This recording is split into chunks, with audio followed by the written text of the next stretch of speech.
Continuando con la vida de nuestro padre Abraham, podemos ver que después de algunos años de su salida hacia la tierra de Canaán, se mantiene el respaldo del Eterno en toda su travesía en tierra extranjera.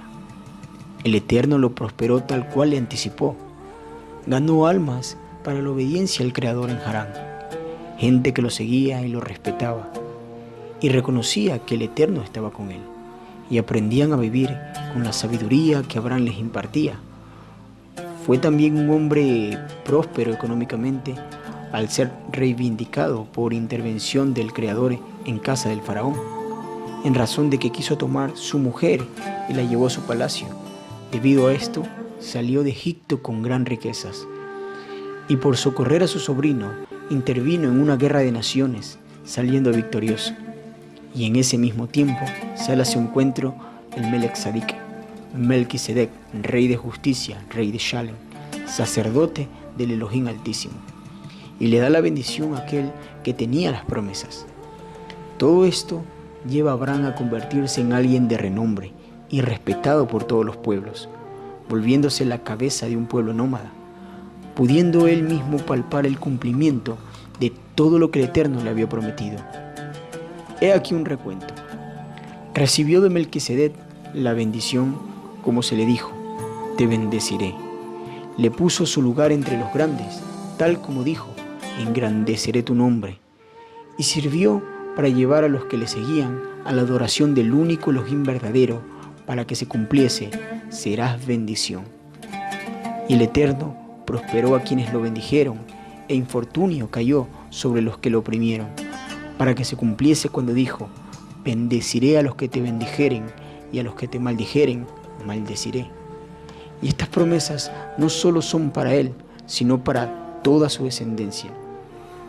Pero le faltaba algo: hacerlo una gran nación, lo cual, desde luego, no iba a ocurrir si no tenía un hijo primero. Aunque tenía un pueblo que lo seguía, la promesa consistía en que de su descendencia saldría una gran nación. Y es en este punto de la vida cuando vuelve la palabra del Eterno a Abraham, y éste presenta su causa ante el Eterno diciéndole: cuando él muera, ¿a quién le habría de heredar? Si no tenía prole, ¿será acaso el nacido en mi casa hijo de mi siervo? El Altísimo le confirma, diciendo: no te heredará un siervo nacido en tu casa, sino que el que saldrá de tus entrañas será el que te ha de heredar. Génesis 15, verso 4. Luego lo lleva afuera y le dijo: mira si puedes contar las estrellas, porque así será tu descendencia. Y Abraham le creyó a Yahweh y le fue contado por justicia. Y continuó diciéndole: yo te saqué de Ur de los caldeos para hacerte heredar esta tierra. Y siendo Abraham un hombre inteligente, le pregunta al Eterno lo que cualquiera de nosotros preguntaríamos a quien nos promete heredar una parcela de tierra: ¿en qué conoceremos que la tierra será nuestra?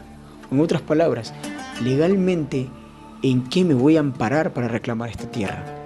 Entonces el Eterno le da instrucciones para concretar con él un pacto, el pacto de las piezas, una costumbre conocida en el mundo antiguo y familiar en la época de Abraham.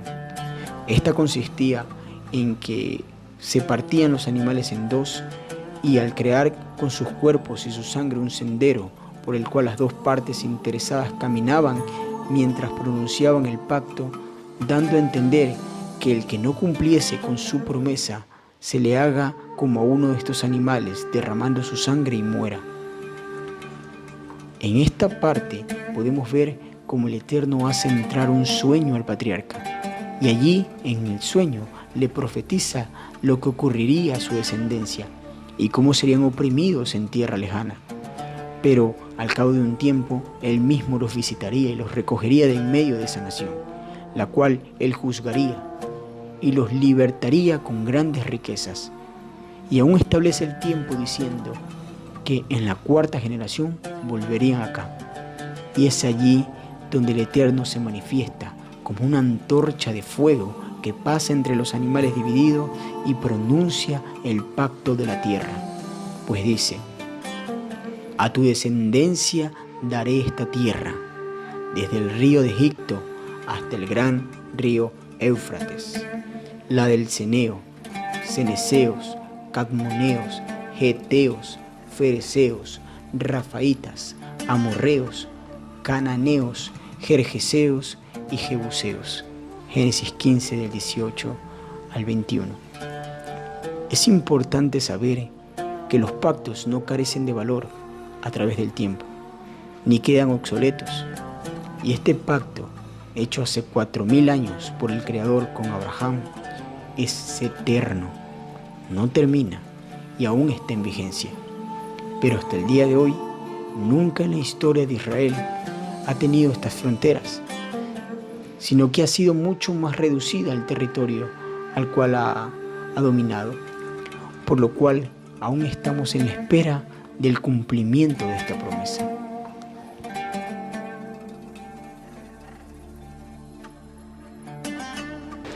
Continuando con la vida de nuestro padre Abraham, años después de estas cosas, él es llamado por el Eterno y recibe un segundo pacto, la circuncisión de la carne.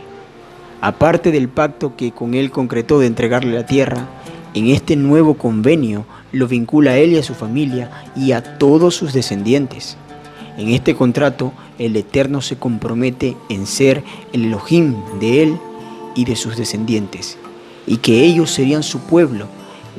Y aquí, en términos legales, se establece un convenio de propiedad, exclusividad e intimidad para ambas partes del pacto, que dicho sea de paso, no lo tienen ninguna de las demás naciones, pues el convenio aparta a Yahweh para Israel y a Israel para Yahweh en toda la Escritura, así como el pacto con Israel que se hace en el monte Sinai a través de Moisés y el nuevo pacto que se renueva con la autoridad de Yeshua.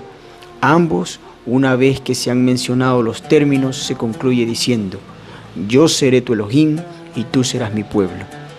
Imaginémonos de alguna manera como un convenio matrimonial en la que el hombre dice: yo seré tu marido y tú serás mi mujer. Y así como en este compromiso se lleva como señal visible en la mano izquierda portando un anillo, de igual forma el Eterno dio señal de este pacto poniéndolo en los varones del pueblo al retirarle su prepucio. Y como el pacto de la tierra, este también viene con promesas. Y aquí les promete a sus descendencias que serán una nación grande, por lo cual le cambia el nombre de Abraham a Abraham.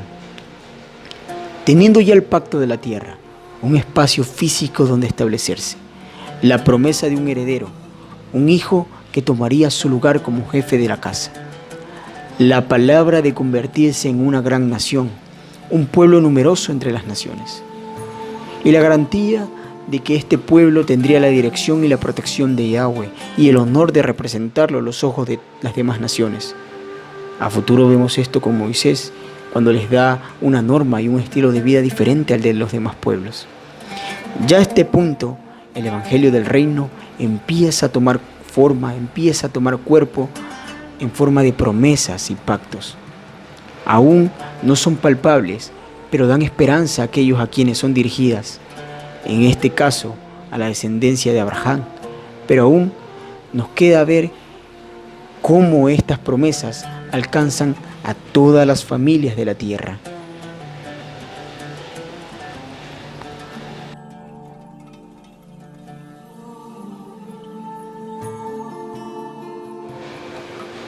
En Génesis 22, cuando el Shaddai prueba a Abraham con su hijo Isaac, y este es obediente a su palabra, vemos cómo el Altísimo se agrada en gran manera de la fe del patriarca, y no pudiendo jurar por uno mayor, jura por sí mismo lo siguiente, y dijo: por mí mismo he jurado, dice Yahweh, que por cuanto has hecho esto, y no me has rehusado tu hijo, tu único hijo, de cierto te bendeciré, y multiplicaré tu descendencia como las estrellas del cielo, y como la arena que está en la orilla del mar, y tu descendencia poseerá las puertas de tus enemigos, y en tu simiente serán benditas todas las naciones de la tierra, por cuanto obedeciste a mi voz.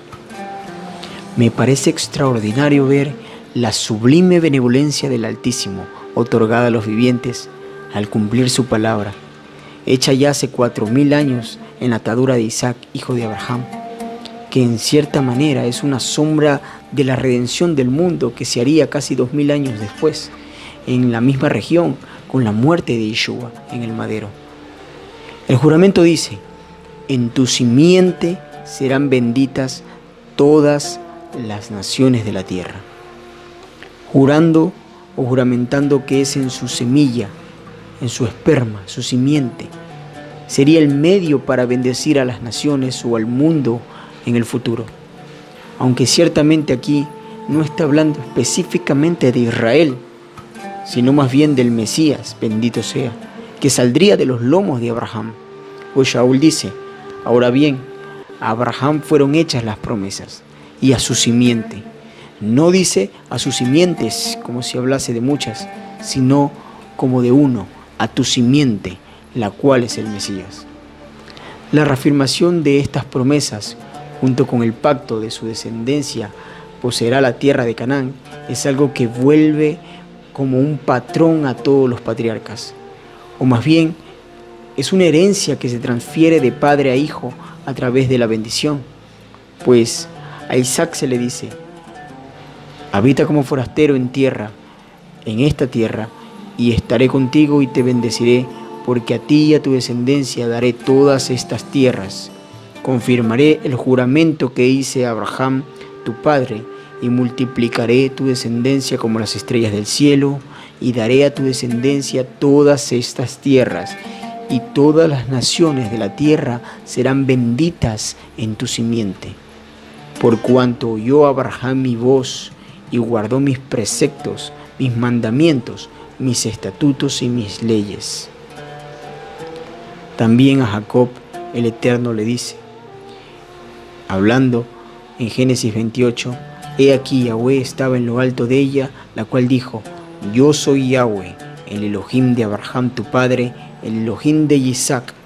La tierra en la que estás acostado te la dará a ti y a tu descendencia. Será tu descendencia como el polvo de la tierra, y te extenderás al occidente, al oriente, al norte y al sur, y todas las familias de la tierra serán benditas en tu simiente y en ti. Pero al igual que con Abraham e Isaac, el Padre Eterno vuelve a aparecerse a Jacob y le da una promesa similar a la de Abraham, donde deja entrever más detalles de su voluntad. Miren, a Abraham se le dice: y multiplicaré tu descendencia en gran manera, y haré naciones de ti, y reyes saldrán de ti.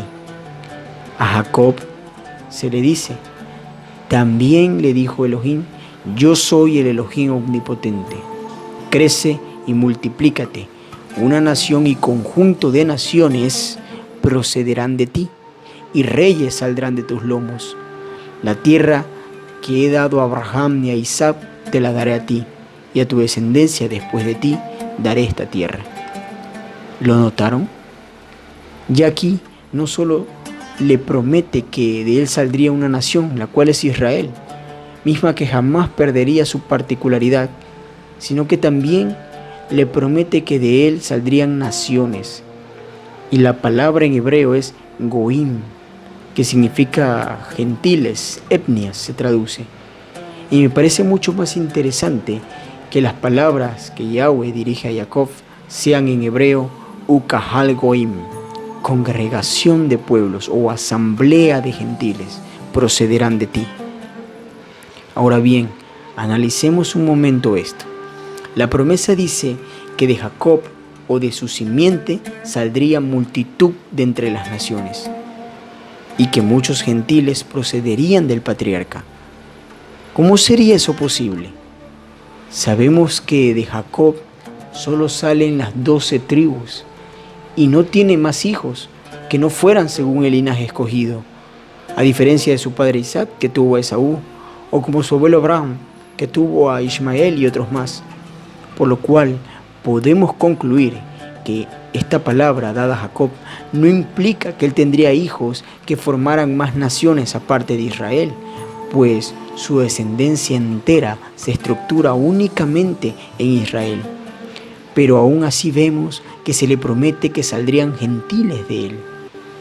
Si conocemos la historia, es muy sencillo entender el cumplimiento de esta profecía, a lo cual nos dedicaremos de lleno más adelante, pues la intención fundamental de este escrito y de esta enseñanza es comprender qué parte tienen los gentiles en el nuevo pacto. Y es tan fundamental comprender esta verdad para entender cuál fue la misión a la cual fue llamada el apóstol Pablo, Rak Shaul, pues a él se le dijo algo similar: instrumento escogido me es este para llevar mi nombre en presencia de los gentiles y de reyes y de los hijos de Israel.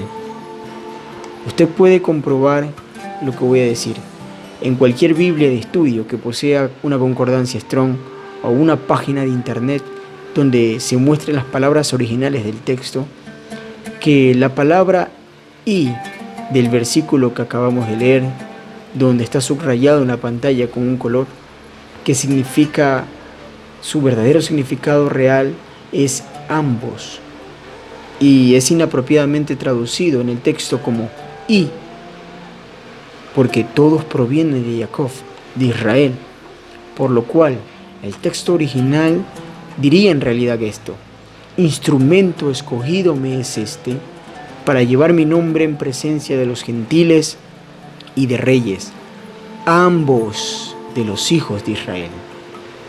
Ambos. Esto concuerda con las profecías, concuerda con la palabra dada al Eterno a Jacob y a Abraham. Entiendan ahora la pasión con la que el apóstol Pablo fue a predicar en medio de las naciones, buscando cumplir con el ministerio de la restauración de las 12 tribus de Israel, que para la época del apóstol ya 10 de las tribus se encontraban dispersas en medio de los pueblos, en medio de las naciones, a causa de su desobediencia al pacto. Pues el libro de Hechos, capítulo 26, verso del 6 al 7, Shaul de Tarso dice lo siguiente: y ahora, por la esperanza de la promesa que el Eterno hizo a nuestros padres, soy llamado a juicio, promesa cuyo cumplimiento esperan que han de alcanzar nuestras 12 tribus, sirviendo constantemente al Eterno de día y de noche. Por esta esperanza, oh rey Agripa, soy acusado por los judíos.